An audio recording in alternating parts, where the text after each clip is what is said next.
Hi, this is Jim Madden for Man Meat Stove, and I'm here to talk to you today about knife skills.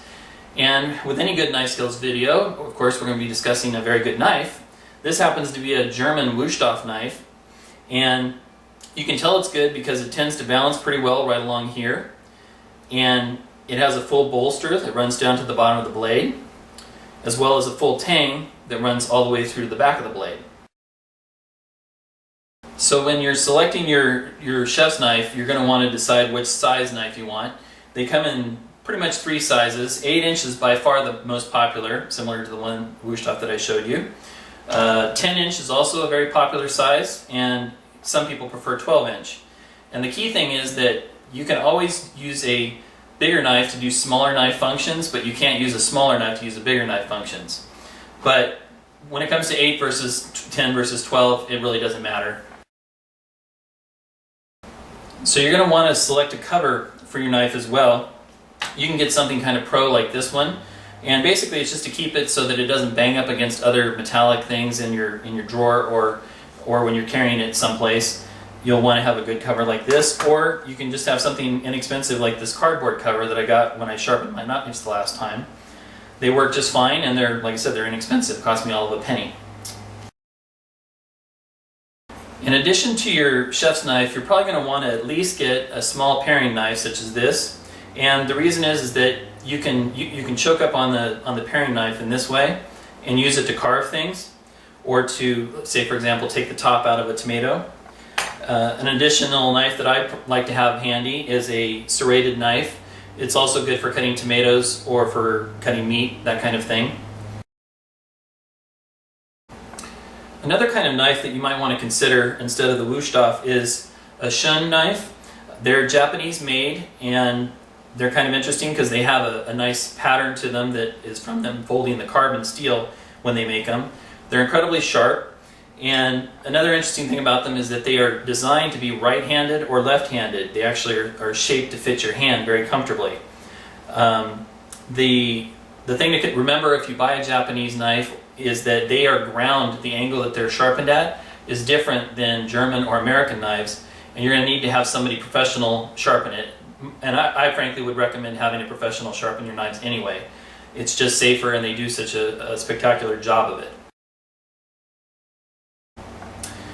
When you're holding your chef's knife, you're going to want to, you don't want to hold it back here like that, and you don't want to hold it in such a way with your finger, your index finger across the back like this. You're going to want to choke up on it much like you choke up on a bat, and you're going to have your finger on each side just ahead of the handle like this, and you can see on the back how I have my thumb right up against the same thing. You don't want to have your finger too far down to close to the edge. That's why the knife is really thick like it is, and that's the sign of a good chef's knife, by the way. If you're going to start chopping with a chef's knife like this, you're going to want to use a motion that's kind of a rolling motion like this, and you're actually cutting from back here to here on the knife in the last 2 inches of the blade. From here to here is basically just to enable the rocking motion. So let's get started. So let's start with an onion.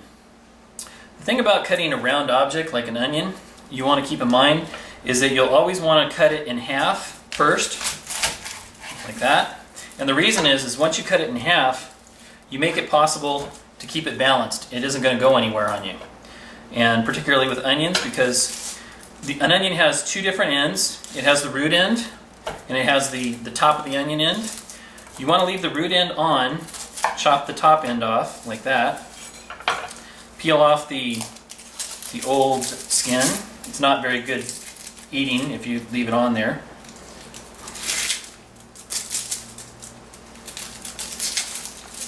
Like that. Again, you want to leave the root end intact on the onion. I'll show you why in a second. And again, if you're cutting with a knife, you want to hold it in such a way that you have very good control over it. You don't want to be too far back. You want to be choked up on it, like so, with your fingers basically away from the edge. And you're going to start by what we jokingly call the claw. You're going to want to claw your fingers like this. You want them to be curved under like this, and you want your thumb and your pinky fingers tucked in underneath. You do not want them in the sign of the rock star, So you basically take your claw hand and you grip the onion like this, and you start by keeping your knife on the tip, and you just shave off a little bit using a rocking motion. And that's how you get some nice thin, paper thin slices like that. There's no hurry. Speed comes with skill and with time. So again, you can rock it. Now if the onion's so big, you can pick up the knife edge and just do it like so. So that again gives you these nice thin slices. Now if you want to make a chop, if you want to have a very nice fine grained chop of onion, you're going to take your knife, and with the tip you're going to use it like a paring knife. And you're going to do very thin slices through the onion. You don't want to go all the way to the root ball, you just want to go most of the way there and leave it behind that root ball so it holds the onion together for you. And again, keep your fingers away from the pointy end of the blade. So you end up with that nice lines cutting through the onion, and then you basically go back to your chop. And what you end up with are nice thin pieces of onion. Good to go.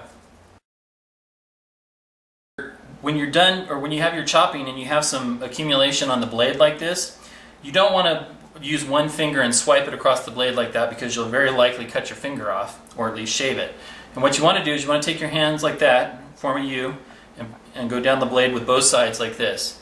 Make sure you're not using the sharp edge toward you. You want the sharp edge away from you.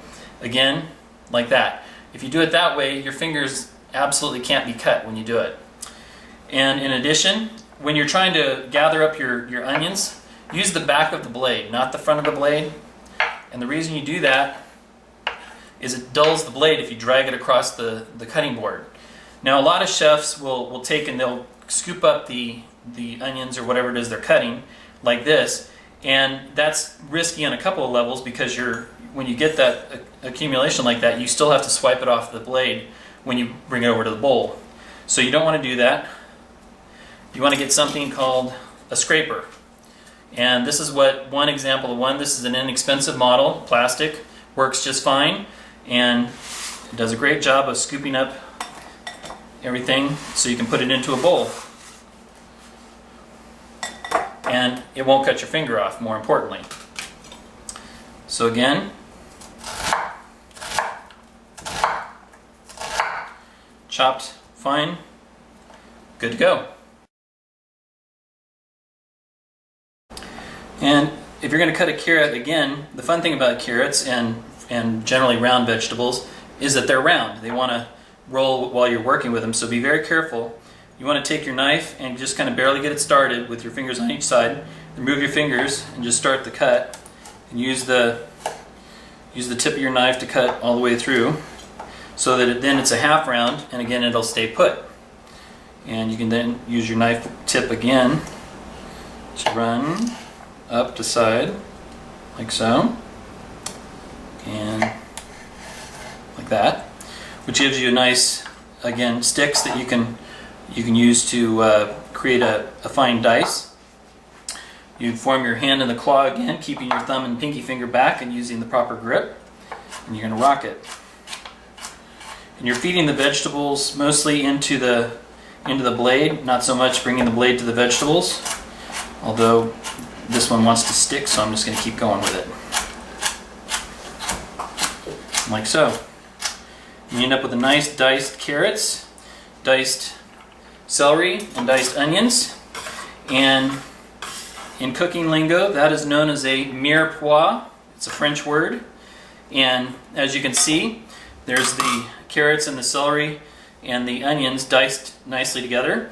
This is actually the basis of a vegetable stock. If you take and you fry these up in olive oil a little bit, just to kind of make them, brighten them up a little bit, and then drop them into some water and boil it, that's the beginning of vegetable stock.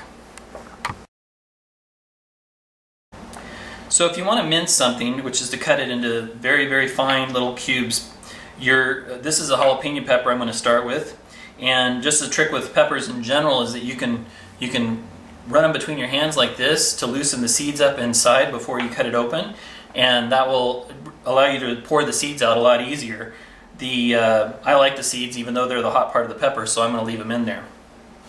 So basically you cut the cap off of the jalapeno, and you can open it with one side using the point of your knife. Pull out some of this pulp matter. On bigger peppers like bell peppers, you may need to take your knife and, again, being careful with your fingers, cut that pulp out like so. And then you can lay the pepper out on your cutting board like this, and very gently, kind of like with the onion, you're going to cut thin strips as far back as you can, but leaving a piece together with the tip of your knife, like so.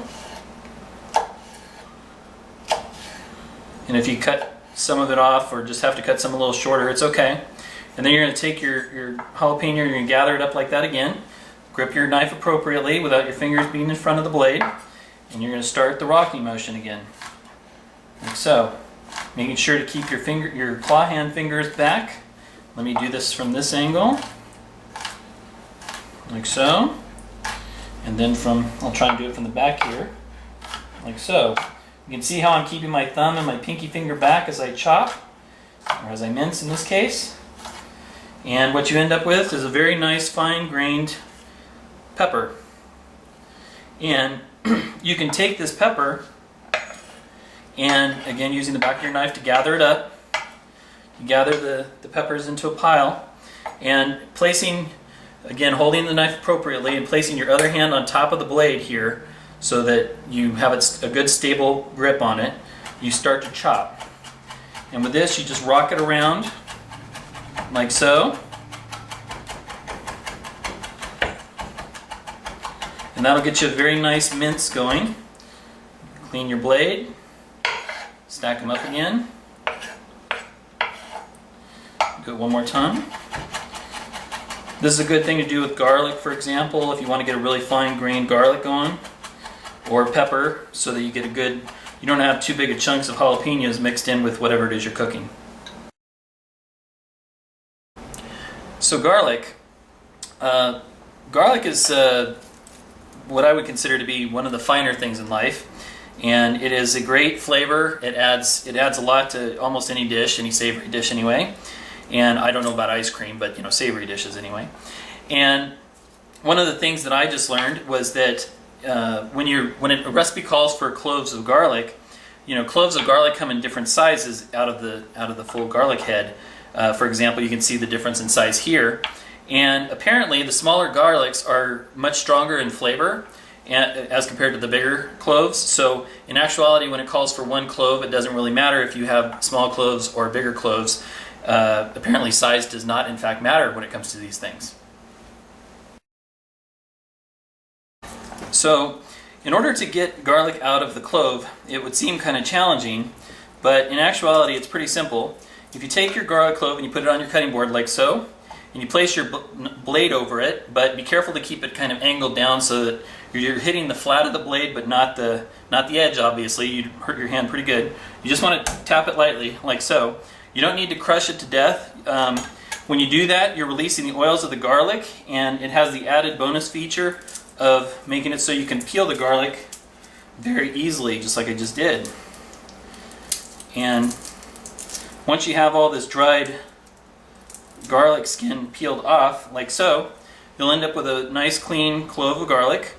And if it's intact, or even if it's only partially crushed, if you want to mince it really fine, you could do a couple of things. You can chop it like we did with the onion, where you just barely cut it thin.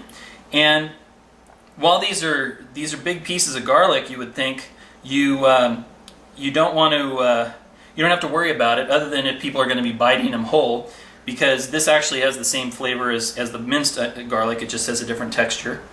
And if you want to cut them into smaller minced pieces, you're going to do the same thing you do with the onion. You're going to cut, but you're going to leave a little bit of the tip of the garlic clove on there to the best of your abilities.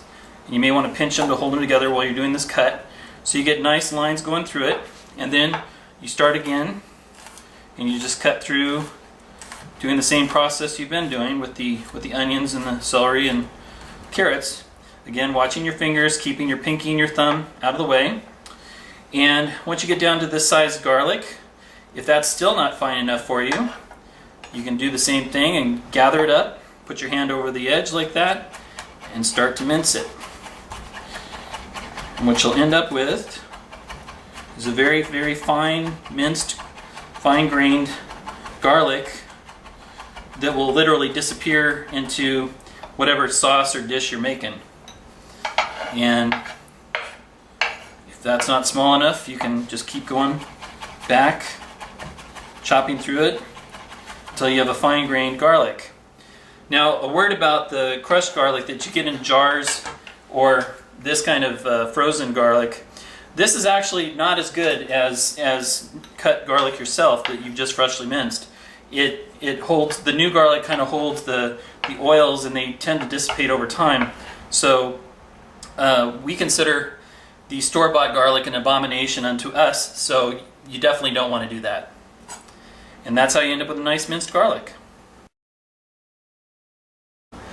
So next I want to show you how to cut herbs, and this happens to be cilantro, but you can very easily use this technique to cut sage or to cut basil or parsley, as the case may be. This particular cilantro has a little bit of erectile dysfunction, but hey, it's good enough, we're going to use it anyway. So basically you're going to want to pull the leaves back and form them into a nice little bunch that you can get your fingers compacted around like that. And again, using your claw hand like this, you're going to want to grab the knife properly and chop through. I don't worry about the stems on these too much. I stop before I get to where it's nothing but stems. I just want mainly the leaves, as they're the tasty part.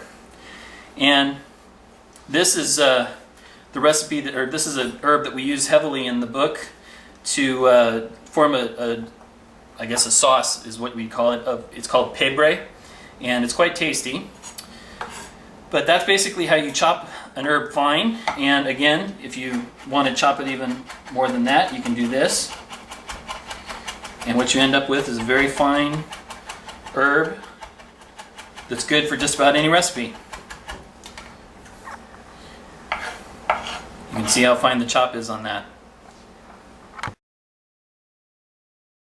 So avocados are kind of a special case study, not because they're round, although that of course always makes things a little challenging, but because they have a big pit in the middle of them. So what you're going to want to do is you want to form your claw hand just like we talked about. Take the knife and starting about midway, long ways around the avocado, you're going to rotate the blade around, just rotating the avocado on the cutting board until you meet the other side again. You should have a nice line. And if you twist the two halves apart of the avocado, it should come apart nice and evenly. And with the pit on one side, you're going to set aside the side without the pit. Now there's two schools of thought on this. Actually, there's three schools of thought on this. The first school is what most people do, which is simply holding it in their hand. They pop the seed with the knife and dislodge the pit that way. This is, of course, a bad idea because you have fingers. You don't want to do that. So in order to protect your fingers, there's a couple of options. My favorite is I just take and put the point of the knife blade into the pit very carefully, and I just pry it out with using my thumb as a lever on the side like that. That's my technique. Other people take the towel and they put the avocado in it like so, and they flatten their fingers out again to protect your fingers. And you want to take the knife and just stick it lightly into the pit and wiggle it a bit, and it should come out like so, creating another perfect half. And when you're done, you can take your knife blade and just with your finger just push gently off the pit, and it'll fall off the knife blade just like that.